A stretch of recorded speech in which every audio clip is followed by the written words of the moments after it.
All right, thank you very much for the introduction, Kevin, and hello, everybody. Happy you're sticking here, although it's late, so I have no disclosures. So I'll try to guide you a little bit through the ongoing process of trying to centralize pancreatic surgery in Italy. It's still ongoing, and we're hoping that this can improve outcomes and obviously improve also the training of HPB surgeons in Italy. So it's pretty well established that there is a relationship between the hospital volume and the outcomes.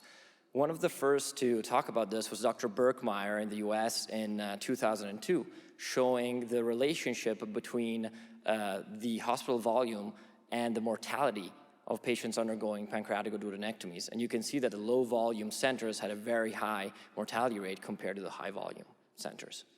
But although it's been 20 years, we're still struggling to centralize pancreatic surgery worldwide, and these articles are from 2017 and 2018 from two countries that are considered pioneers in HPB surgery, and we still have unacceptable mortality rates, calling for centralization of pancreatic surgery as soon as possible.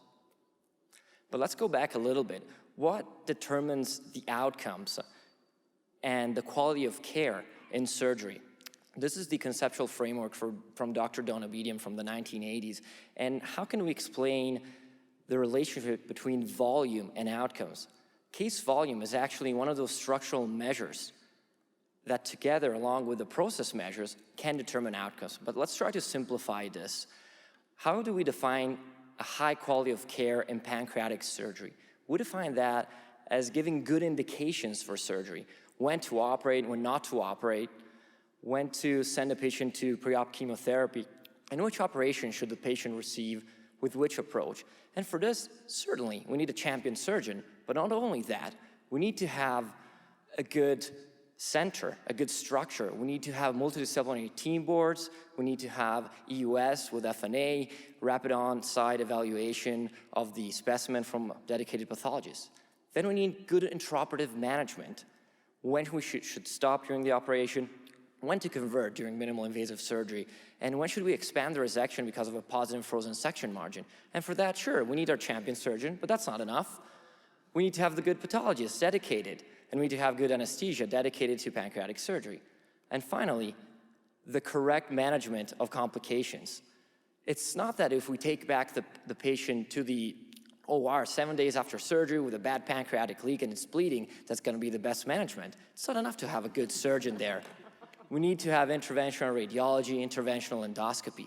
And so that's why the hospital is important. Unfortunately, it's not just us that makes the good outcomes. The outcomes that matter are mortality, or what we call failure to rescue. And this is where we have the difference between the high surgeon volume, single surgeon experience, and the actual hospital volume. In this study from France, a recent study, you can see that the difference is not in the actual complications between low volume hospitals and high volume hospital, but in the failure to rescue rate. That means to rescue a patient after they experience a major complication and how we manage that complication. And you can see that high volume hospitals have better failure to rescue rates. So let's try to get to the point, to get to Italy. So how is pancreatic surgery in Italy? A couple of premises. What is Italy? It's a country, it's in Europe. The surface of Italy is equal to the surface of Arizona, but we have a little bit more population. We have a population that is summing up California state population and New York state population. We get to 60 million. We have a national health system, and this national health system guides the different policies, but we also have 21 administrative regions that are the ones coordinating the health district. How is our HPB training in Italy? Unfortunately, we have no formal fellowships.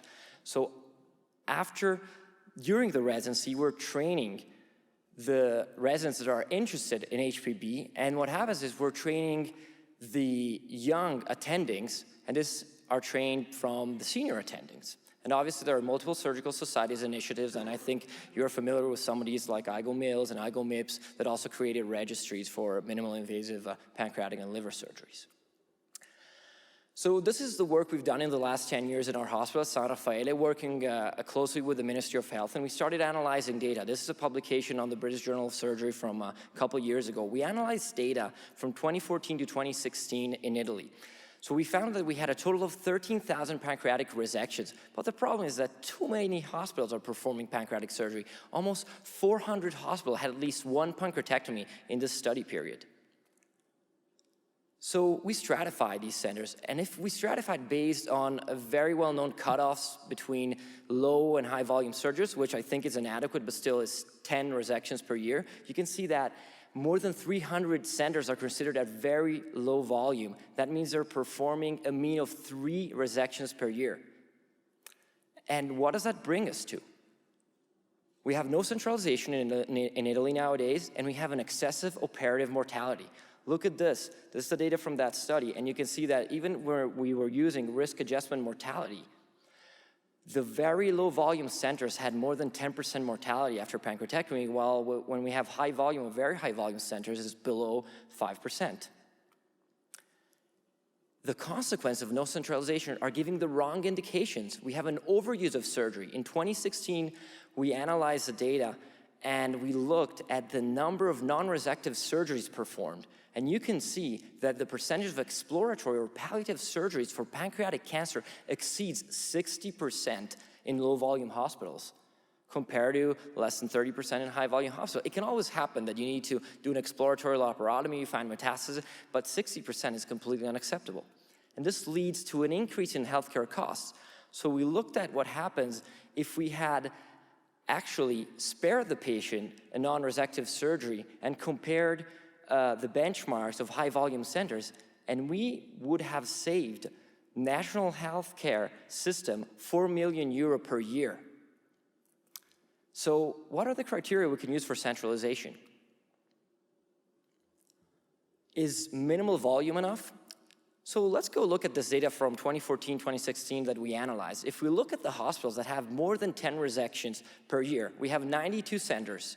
But we can look at their performance also. Do they all perform well? Not really. You can see that despite performing more than 10 pancreatectomies per year, you still have around 20% that have a mortality exceeding 10%, and you have around 50% that have a mortality exceeding 5%. So at this point, what if we just said, okay, we centralize pancreatic surgery, we use volume, more than 10 resections per year, and we use mortality rate less than 5%. Well, my problem here is that territorial distribution is awful. We have all the centers that are up north, some of them around Rome. But how do I justify this? How do I get the patients to move to all these high-volume centers with low mortality rate? And if you look at this picture, look at this map, and they're all skewed up north. So at this point, we said, how can we do this? How can we convince politics? So let's look at one region at a time, we said. Let's take a model. We're from Lombardia.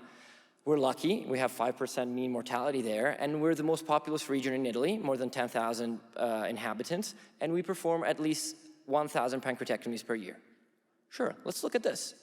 We have 79 hospitals in Lombardia that are performing surgery, and that means that 56 centers are performing less than 10 resections per year. This comes up to a mean mortality of more than 10% in these centers. What can we do here? So we started working with our regional healthcare experts, and we came up with a proposal for regional centralization policies that we recently published on HPB. We proposed hospital credentialing for pancreatic surgery based on 4 criteria: the minimal volume, the quality of surgery, meaning the good performance, low mortality, and an equal territorial distribution of centers to allow patients to reach the center, but also to see how this impacted on the waiting lists. So I can't go through all the numbers for a limited time, but this is one model that we proposed based only on high volume, not on the performance. And we said, what if we looked at this ideal cutoff of 30 resections per year? We would have only 7 centers accredited, and this estimated mortality would lower from 5% to 1.7%. But we would increase the number of resections per year per center to 59 per each center. Not sure this is sustainable for each center because each organization will have organizational problems to do that. But this would help us for sure also to train the low volume HPB surgeons, because we're increasing the number of procedures, and it could help training the residents there. But then with our healthcare policy experts, we also said, what if we try to include more centers? So at this point we said, okay, let's get a model based on volume of resections, at least 10 resections per year, but a mortality rate lower than 10%. We ended up having 18 accredited centers, and the estimated mortality still went down from 5% to 2.4%, which is good. And we only had 13 additional resections per year. And obviously this is a model that our healthcare policy leaders prefer. But personally, obviously, I think that this would mean a lot more work for us, for the high volume centers, and to train the other centers. But the problem here is, are we gonna have enough volume to train the residents if we don't keep centralizing this? So in the end, what is the potential impact on HPB training programs? So we believe that accredited pancreas units that have optimal performance within a system like this should be responsible for the training and proctoring of the HPB centers that do have the volumes, but they have suboptimal outcomes. How can we do this? Multidisciplinary tumor boards for all pancreatic cancer cases that we can share with the other centers, periodical auditing of the outcomes to see if we have an improvement. Also, the HPB surgeons with the low performance hospitals should periodically visit the high volume centers with good performance. And in the end, hopefully, the increase in volume can increase also the number of potential residents and junior staff that we can train that then can go on to the other centers. Finally, I hope this model can help other realities, but we can't really export this model to all countries that have different healthcare systems, for example, the US. So we really look at hospital volume because we have a system in which the surgeon-in-chief is responsible for all cases, but in the US it's different. It's the surgeon volume that does have an impact for sure.